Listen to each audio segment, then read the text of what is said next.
Near mint condition, the home of collected editions. That cover's so awesome. Absolute format is the best way to own this store. Time to empty those wallets and fill those shelves.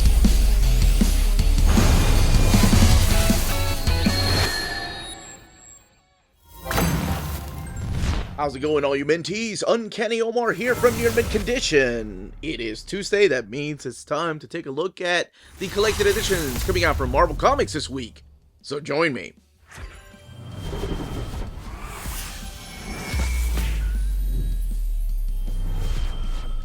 Now, before getting started, I do want to thank David Gabriel and the fine folks at Marvel for sending us advance copies of these books. And all of these books are due out on October 31st. There's also the Star Wars book that comes out this week, the Empire Omnibus Volume 2, as well as the Demon Wars Treasury Edition.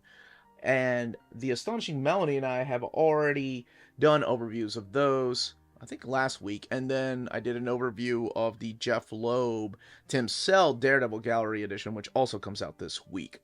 But 3 trades, it's been a minute since we've had 3 trades. So it did give me some time to catch up on other reads, though.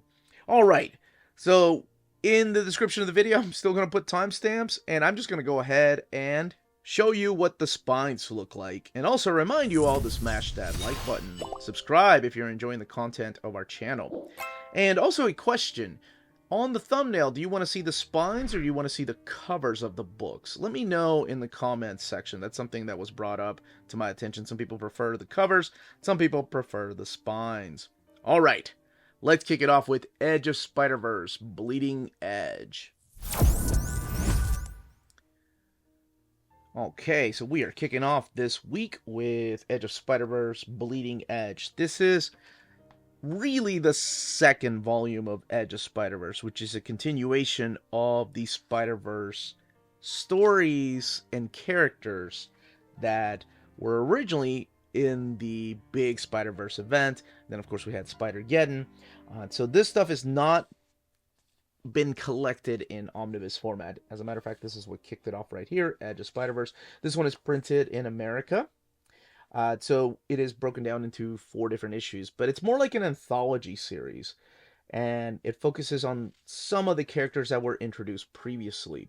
Like, I think this one broke out and became a fan favorite, Spider-Rex. Well, if you've been interested in Spider-Rex, then this is the book for you. And it's so ridiculous. Like, it's almost too humorous to take seriously. And I wanted to go ahead and take note as to who the writers are, because you have Carla Pacheco, who kicked all kinds of ass on that Spider-Woman book, if you hadn't read it. Pere Perez is the artist, Xander Cannon, David Hine, Benjamin Percy, Dan Slott coming back to write Spider-Boy, David Bentacourt, and B. Earl and Taboo, Daniel Kibblesmith, and Alex Segura are just the writers. And then, of course, you've got the different artists throughout the book. So yes, this is a story that focuses on each of these different characters that appeared in Spider-Verse. So I strongly suggest at least reading that. But if you've seen the movies, you already know what kind of goofiness to expect. Like a Tyrannosaurus Rex, that's a spider character, fighting against Cravertooth. That's right, Kraven the Hunter. And then it gets even more ridiculous when you see how they reimagine his family. And of course, what's a Spider-Man story, or a Spider-Person story, or a Spider-Being story, rather, without the character of Venom? So there is a Venom character that shows up through here. And that is, of course, Venomsaurus. Yes, you heard that right. So, like I said, each of these books has 2 different stories. Sometimes one is a little bit longer than the other one. This is the story of the Spider Killer, which is kind of done in a Spider-Man noir type of way. This is the Spinstress story that is done in like a Disney animation / musical type of story. And it's definitely an interesting take on Spider-Man. I do appreciate how they're just trying all kinds of ways to tell these particular stories without it just becoming boring. And then you have the Spider... This is like almost like a Renaissance type of story with Peter Parker. And variant covers are sometimes on the opposite side of standard edition covers. And this is the story of Spider-Boy, who appeared in the pages of Spider-Man by Dan Slott. Now, I'm not going to flip through here because I don't want to spoil who Spider-Boy is, in case you haven't been reading that. But the artwork in here is supplied by Humberto Ramos, and it's solid. I love the way he draws kids, right? That's why he was put on Strange Academy. And the first time I ever saw his artwork, that was in the pages of Impulse. And you also get this young character right here, who I don't want to spoil who she's related to. And let's just actually, you know what? I think that's enough. You kind of get the idea as to what this book is. This book retails for $17.99, and it has 136 pages. All the way in the back is where the extras are, like the variant covers. Some of them are done in a splash page format. Some of them are done in thumbnail format. But that is Edge of Spider-Verse Bleeding Edge. Captain America Cold War Aftermath. If you've not read Captain America Symbol of Truth, or the Sentinel of Liberty, or Cold War, don't read this. It's a good story, but I want people to appreciate it because there was a wonderful build-up throughout both of those series. Then, of course, after this comes the JMS era of Captain America. So just a fair warning, minor spoilers, not really going to go into detail, but kind of just show you how this era is wrapped up without too much in-depth details. Okay, let's crack it open. So Captain America Cold War Aftermath contains Captain America Symbol of Truth, issue 14. Then Captain America 750, so you know they have to do something special for that, which we'll talk about here in a second. And then the Captain America finale. So Symbol of Truth is written by Toki Onyebuchi, and Zed Carlos is the artist, with the color artist here. And then you have Captain America 750, written by Tony Onyebuchi and Jackson Lansing and Colin Kelly, but they are all separating the story. You have Stephanie Williams, J.M. DeMatteis, and Dan Jurgens, Cody Sigler, Gail Simone, and then the Captain America finale is by Jackson Lansing and Colin Kelly, with Carmen Carnero doing the artwork. Carmen Carnero's artwork is so good. I think it was Captain Marvel was the first place I saw her artwork. So this is all in the aftermath of the Cold War, and that was that big crossover between this Symbol of Truth and the Sentinel of Liberty. And this is kind of a joyous celebration, even though Sam Wilson is really down on himself. Like, he's doubting if he should be Captain America or he should be doing things out there that are better. So there's a big celebration going on. And it really explores the relationship between him and the new Falcon. When there's a big thing that... a open opportunity for the new Falcon to do something with his life. And then we see the Captain America Celebration issue 750. So this is going back to the original numbering. I know this gets confusing, but that's why I make videos on reading orders. And this is a really pretty story focusing on Sam Wilson visiting his parents' grave and also dealing with his relationship with Misty Knight, who actually, it grew on me. I really like him with Misty. You know, we've seen Sam with Jane Foster. We've seen him with other ladies, but for some reason, Misty, it just works. And then there's other stories in here. And you have the funeral because there was a big death in the big crossover Cold War. And this is a big celebration of life. And by the end of it, we have a new Nomad. Then we have, like I said, other writers coming in and writing stories of Captain America from different points in his life. And it's just nice to see a lot of these familiar faces and names. And then we have the John Romita Sr. here, the Hidden Gem variant. But this leads into the Captain America finale, which wraps up everything that has been going on with the Outer Circle. We have a brand new Invaders team, and man, I hate to see this creative team go, because both of the series have been really good. I've really enjoyed them. I like how they went into a different path than your stereotypical Captain America must always fight the Red Skull by the end of everything. Even Ed Brubaker did that. But then again, Ed Brubaker was given a lot more issues to do than this creative team. So maybe by the end of this particular run, had they had it as long as Ed Brubaker, they would have eventually taken us there to the Red Skull. But That's all I will say about it. And this has 128 pages, retails for $15.99 in the back. Oh, there is a breaking the code, the Outer Circles code, and then you have the variant covers here. It's pretty slick. Very patriotic colors, too. And that is Captain America Cold War Aftermath. Spider-Man, Deadpool, Modern Era Epic Collection, Isn't It Bromantic? Which is the first... Well, no, it's not the first 8 issues. I'll explain here in a little bit. So let's talk about what this collects. Oh, actually, no. Process of Elimination, seal of approval. This book is great if you haven't read it. This, to a lot of people, is the guy that put Deadpool on the map. You know, people, so many of my viewers love Joe Kelly's Deadpool and the voice that he gave Deadpool. And this is a reunion of sorts, because this is also Ed McGuinness who drew those early issues of Deadpool that were written by Jeff Loeb. So they're teaming up this time around with not just Deadpool, but also bringing in Spider-Man. And collected in here is Spider-Man Deadpool 1 through 14, and then issues 17 through 18, and the 1.mu? I don't know what you call it. MU. So if you have the oversized hardcover, this actually collects a lot more. This is 400 pages. The oversized hardcover, I believe, was only 290, something like that. Because this actually collects the issues by Jerry Duggan, Scott Aukerman. Those issues have not been left out of this particular collection. What has been left out, though, is the big crossover, the death, what is it called? The Death to Us or something like that? No, Till Death Do Us, that's it. Which is the big crossover with Deadpool and the Mercs for Money and the Deadpool ongoing series. I assume that's going to be in volume 2.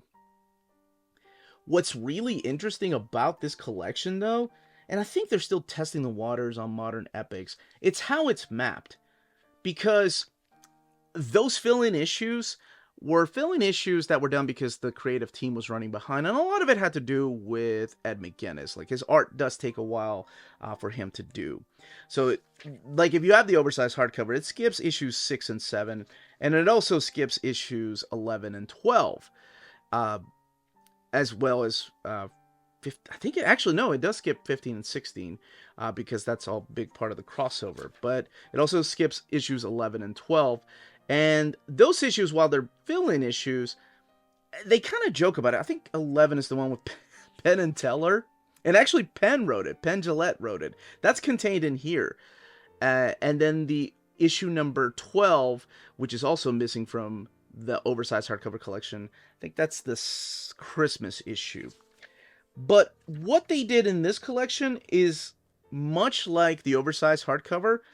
They skip everything that was not written by Joe Kelly. So it focuses on Spider-Man and Deadpool, how Deadpool is hired to go and kill Peter Parker, and he's like, oh man, Spider-Man and I have a really good rapport. I hate to kill his buddy Peter Parker, you know, and then he's going to be mad at me. So he's got to deal with that, but he still has a job to do. There's this whole date right here. I really like this one with the character, is this Jennifer, I think was her name, and then it turns out that she's an enemy of Thor, but also features characters like Shikla right here, who has a big relationship with Deadpool. And then it focuses on the Itsy Bitsy storyline with the Patient Zero, who has a big reveal later on. So all of that is completely interrupted. So you have Isn't It Bromantic? All 6 parts, skipping issues 6 and 7. You have the Itsy Bitsy, so like 9 through 14, and then skips issue 15 through 16, and it goes into Itsy Bitsy parts 5 and 6. And then you have the rest of the issues mapped in here. I've not seen that, and I have a little bit of an issue with that, and I'll talk about why here in a second. But I did want to showcase what the art looks like. You know, it's Ed McGuinness on Spider-Man and Deadpool just kicking all kinds of butt. Now, after the Itsy Bitsy storyline is over, that's where you're going to find the rest of the issues. So 6 right here, and then you'll find issue 7 after that, which is a really funny flashback issue. Then you have issue, this is the one with Teller, Penn and Teller.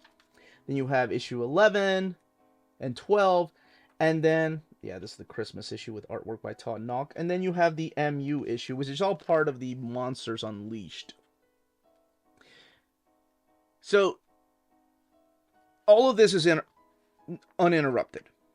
And while some people are like, oh, I like that, there's a certain beauty to these stories when you're reading them monthly that I wish they would recapture in this Epic Collection.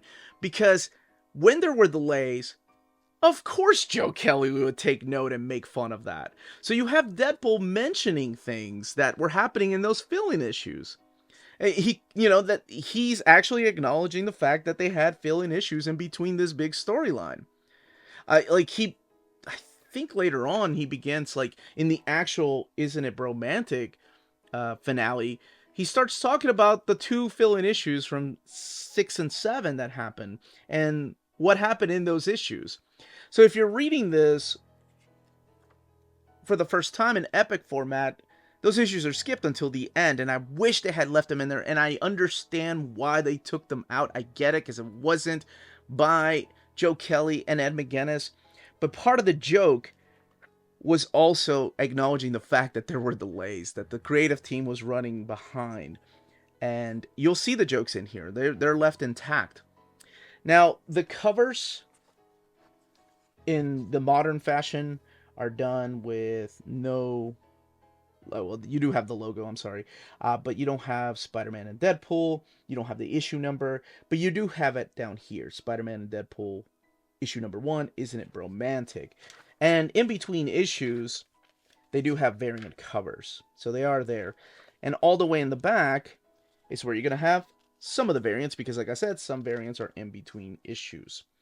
And don't get me wrong, it doesn't ruin your reading experience. I'm just kind of nitpicky about some of the things that I wish they had left it in the publishing order, because it made it a little bit funnier. There's an ad for other modern era Epic Collection, and then of course the other modern... Man, they are really coming out. Wow, it's quite a few already. And this book right here has 400 pages.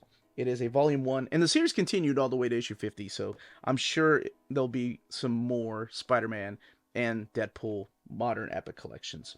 It retails for $44.99, and it has 400 pages. And that, as they say, is that. If you're interested in purchasing any of these books, don't forget to check out our sponsor, cheapgraphicnovels.com, your online home for graphic novels and collected editions up to 50% off cover price. They have excellent shipping and prompt and helpful service. Check out their bargain deals for up to 90% off cover price. And don't forget that CGN also takes pre-orders. That way you don't miss out on the hottest releases. And they are currently running a special promotion for you Minties. If you're a first-time customer, after receiving your order confirmation email, reply back to that email and let them know Near Mint Condition sent you their way. They will then apply a free shipping promotional credit to your next order in the US. Cheap Graphic Novels, your source for the hottest books with the kind of deep discount, quality shipping, and customer service that will keep you coming back for more. And that was the content and page count of each of these trades. Let me know in the comments down below which ones you're picking up, which ones you hope they collect in an omnibus format, what you thought about the latest Edge of Spider-Verse miniseries, and of course if you've been reading the Captain America, Symbol of Truth and Sentinel of Liberty. And yes, if you want to see the Spider-Man Deadpool collected in an oversized format, complete. But that's it, everyone. If you have any questions, leave them down below. Don't forget to smash that like button, subscribe, and ring that bell for notifications. Everyone, stay healthy and safe out there. Much love.